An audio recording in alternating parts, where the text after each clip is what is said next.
Hi, in this video I'm going to show you how you can use your Dyson HP02 hot and cold air purifier fan without the remote control.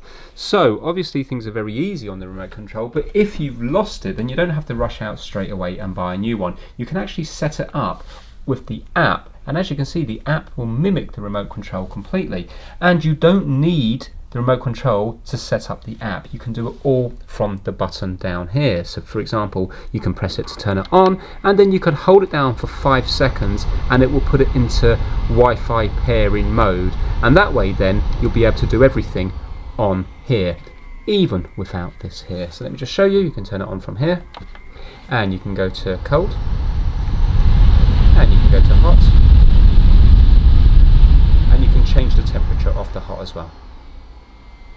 And you still have your night mode and your timer and stuff like that. So if you do lose this, if you set up an account with Dyson, you can be up and running again in around 3 or 4 minutes.